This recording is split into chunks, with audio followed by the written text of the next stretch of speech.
Alright, let's try this again. This is the great big blizzard of 2015. Okay, they're clearing the parking lot. Usually I can see downtown Downers Grove, but it's a whiteout. I can't see anything. So there you go. That's where the train usually goes by. Anyway, if you look at my railing here, I don't see that much accumulation. And also, if you look down here on the balcony, I just don't see that much accumulation of snow. But the trees are pretty. Yeah, they are. So anyway, that's it. Actually, I'm looking at this much more clearly than what I'm seeing if I'm just looking out there.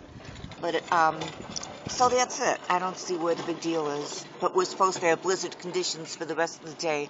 We'll see. Okay, stay warm.